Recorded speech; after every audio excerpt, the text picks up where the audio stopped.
Hello guys, and welcome to Off the Rails, a new podcast series about video games. See if there weren't enough of those already out there.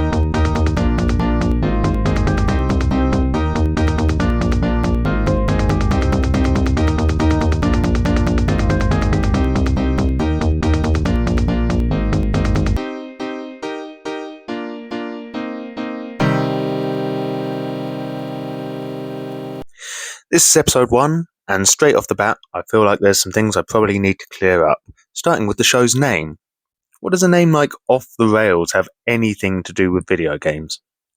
Well, to answer you, I'm going to have to shamelessly plug my YouTube channel, for therein lies the answer. If you head on over to YouTube and search for offrailgamer, you'll find my channel, along with around 70 videos, at least at the time this podcast is first airing.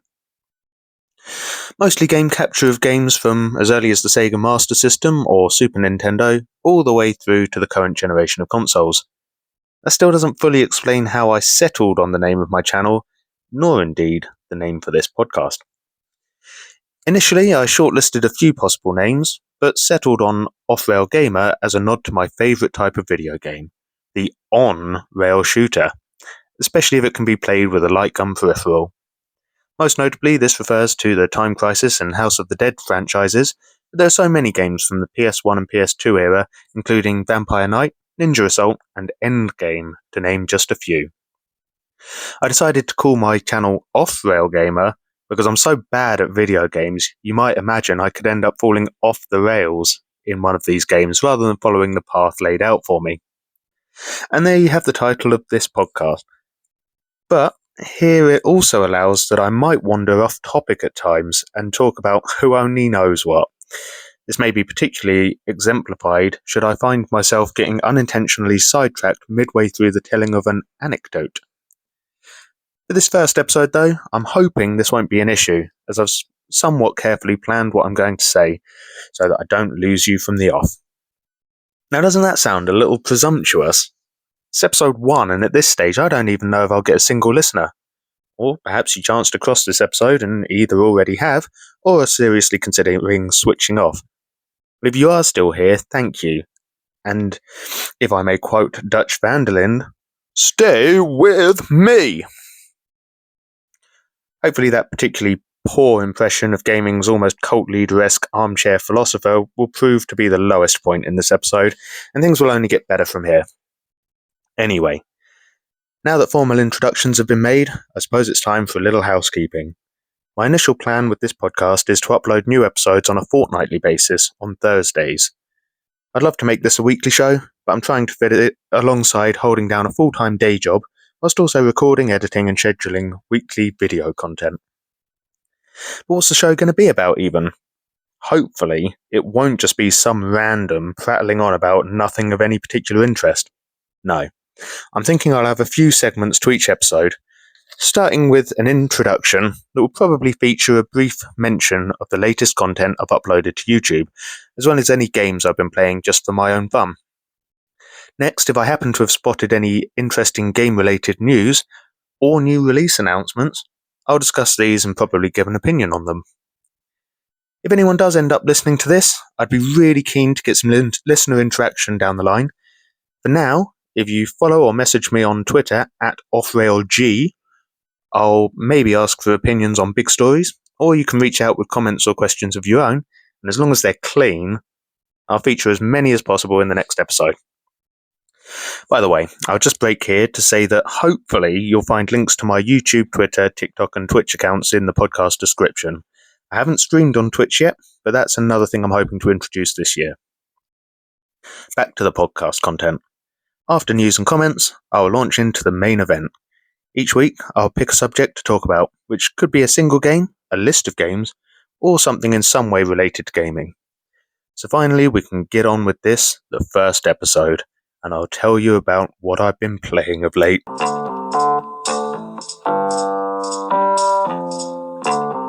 Over on YouTube, I've most recently uploaded a video on Star Wars Battlefront, but not, I hope you'll be glad to learn, the games of the last generation, namely the Xbox One and PlayStation 4.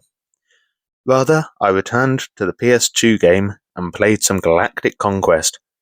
As I mentioned in the episode, this was a feature I was greatly anticipating when I saw the series was being relaunched. Here's a short clip from that episode. When I saw they were bringing back Star Wars Battlefront on the last generation of consoles, and it was one of the first games to release for like the Xbox One. I assume it came out on PS4. I've only much more recently got a PS4, so I don't really know what happened there. Anyway, point being, I was so excited. I thought, it's going to be like the old games, but with graphical improvements. And I was really hoping we were going to get some Galactic Conquest, and we didn't. Oh, look, there's Darth Vader.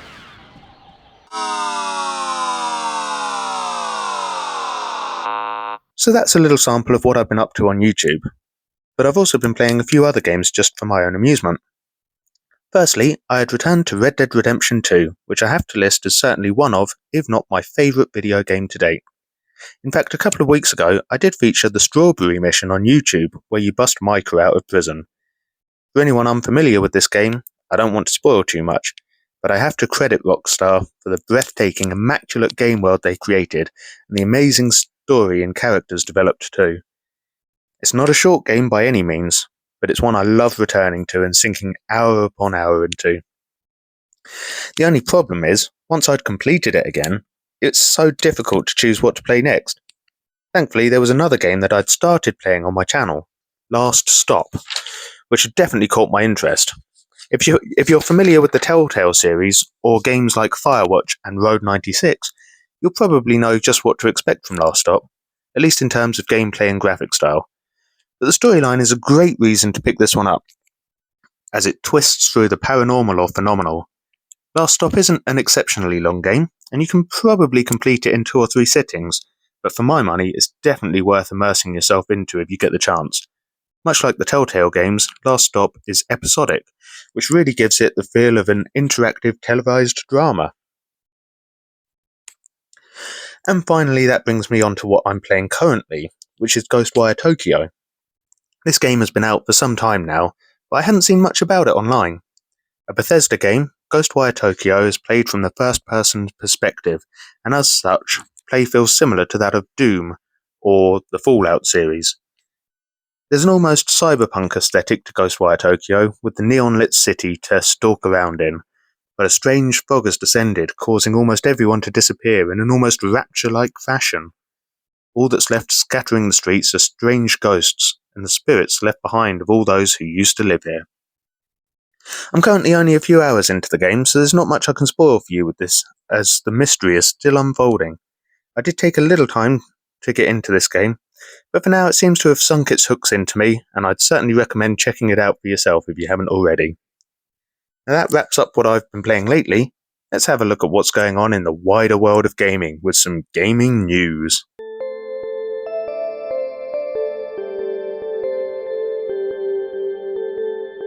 First, an announcement to all PlayStation PS Plus subscribers. Don't forget that the PS Plus collection is being taken down on 9th of May, which isn't far around the corner now. As I understand, this does not affect the games catalogue or classics catalogue available at the extra and premium subscription levels, or tiers rather. But there are around 30 games in the collection, including Spider-Man, Shenmue 3, Kingdom Come Deliverance and Resident Evil, which will no longer be available for free installation to all PS Plus subscribers after the 9th of May. If you don't have space on your console, you can add any of these titles to your game library and should then still be able to download and install them at a later date. I also understand that the monthly free games service will continue, and maybe we'll even see some of these titles pop up there in the future. But if there's a game you don't want to take that risk on, get it in your library now. I don't have many other stories for you this week, but I will mention that Star Wars Jedi Survivor is just released, and you can bet your butt I'm excited to jump into this one. Sequel to Jedi Fallen Order, it looks like we can expect more great things from the series. I'll be sure to let you know my impressions once I've spent some time with this title. So without further ado, let's get on to the main event of this week's podcast, which is my introduction to gaming with the Sega Master System 2.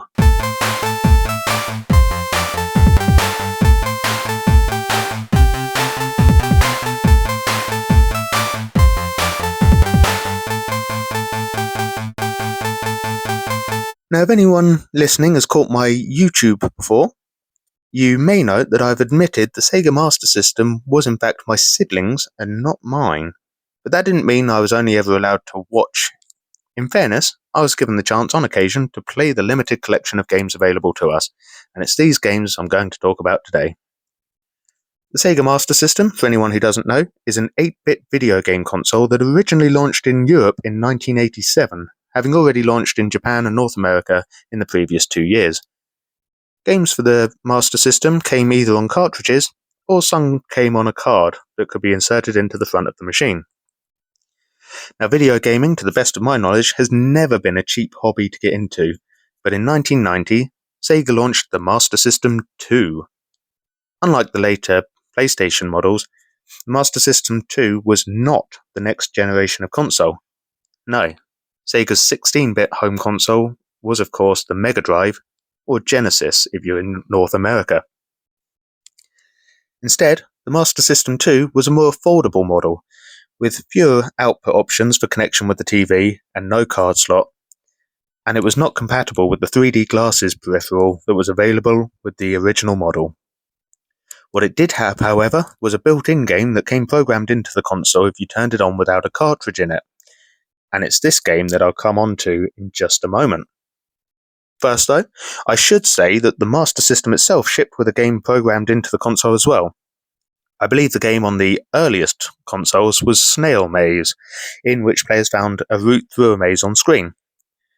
Due to limitations in output types on the Master System 2, I have in more recent years acquired a Master System for the purposes of capturing gameplay, but the model I have features a motorbike racing game called Hang On. With that brief history lesson out of the way, let me continue talking about the free game that came with the Master System 2, and one of the very first video games I was ever introduced to. That game is Alex Kidd in Miracle World. Alex Kidd follows the adventure of a young prince of Redaxian, a land that has been recently conquered by an evil tyrant, Janken the Great. The game plays out as a 2D side-scrolling action platformer. Alex moves through the world fighting foes with his powerful punch, which is strong enough to break rocks. Throughout the world, there are opportunities to find a power ring that allows Alex to shoot fireballs at his opponents, adding a ranged attack to gameplay. Furthermore, Alex doesn't just plod through the world on foot. Most of the levels are standard platformers, but there are also water levels in which Alex dons his flippers and swims towards his goal. Within these levels, you can fight an octopus, sat atop a pot. If you win this encounter, you can descend through said pot, which offers an alternate route to the end of the level, which is marked with a hearty meal of a rice ball. In other levels, Alex has a number of vehicles at his disposal, including a motorbike, a helicopter, a speedboat, and a magic staff that temporarily grants him the ability to levitate. There are numerous boss battles throughout the game, during which Alex confronts Janken the Great's henchmen, before ultimately facing down Janken himself. These boss fights each consist of a first to 2 wins at rock, paper, scissors. In the later levels, once the boss has lost 2 rounds, a fight ensues. Alex Kidd was clearly intended to be competition for Nintendo's Super Mario games, but with its own mechanics and a variety of levels, it definitely stands up for itself. Alex Kidd in Miracle World has also recently seen an HD remaster and can be played on all current gen consoles and PC. Interestingly, in researching this episode, I found that Alex Kidd was originally meant to be a video game adaptation of Dragon Ball. However, Sega was apparently no longer able to use the license. Although covered first out of the list of these games I'm going to talk about today, I must stress that this is excellent fun, and a game that I still return to on the regular. If you don't have the retro hardware, definitely grab yourself a copy of Alex Kidd in Miracle World DX, and give this a play for yourself. As well as Alex Kidd growing up, we also had 5 games on cartridge. The first that I'm going to talk about is Sega Chess. This game really speaks for itself. But one neat feature was that you could choose to play in top-down 2D view or on a 3D board. This may not sound impressive by today's standard, But don't forget, this was the 8-bit era, and I have to say, this was a cool option to have. Sega Chess was my introduction to the classic board game, and was also how I learned the rules of how each piece moves. I never did become a chess grandmaster, but with different difficulty levels, this game offers a decent challenge. Also, at the end of a game of chess, an end screen appeared, showing the victorious king, while a banging tune played out in the background. That's all there really is to say about Sega Chess. It wasn't particularly groundbreaking, but it definitely still provided me with hours of entertainment when I was small. Next up, I want to talk about a game that was an absolute arcade classic that was available to play on Sega's home console, Miss Pac-Man. In Miss Pac-Man, you take control of gaming history's most beloved circular ghostbuster. Well, Miss Pac-Man, as she runs through a series of mazes collecting what I've always assumed to be pills, maybe vitamin tablets, and fruit, all the while fending off those colourful ghosts, Inky, Pinky, Blinky, and Clyde. In Miss Pac-Man, once you've cleared a few levels, you unlock Pac-Man, and from this point forward, the game can be tackled 2-player.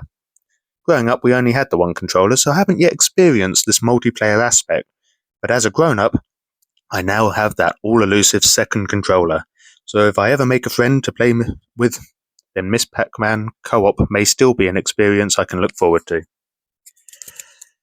That leaves me just 3 more games to talk about for this podcast, but don't fret, they're 3 little gems in my opinion. Next on my list of games that introduced me to gaming is Batman Forever. This was a movie tie-in with Tim Burton's second Batman film, of the same name, starring Michael Keaton, Danny DeVito, and Michelle Pfeiffer. Batman Returns on the Sega Master System doesn't directly follow the events of the film, but players do take control of the Caped Crusader himself, traversing through Gotham City in another side-scrolling action platformer. At each stage or level, players can choose between 2 paths, which acts as a difficulty setting, allowing you to customize the challenge of your experience as you go. In Batman Returns, you run, jump, swing and glide through levels, either beating enemies with your fists, or else by throwing the iconic batarangs at your opponents. Each stage is concluded with a boss battle, though many of these feature characters that I don't recall being familiar faces from the films or comic books. The first boss battle, for example, takes place against a fire breather. Saying that, you do encounter Catwoman a couple of times along the way, and you best watch out for the whip she carries, as I can tell you, she's not afraid to use it.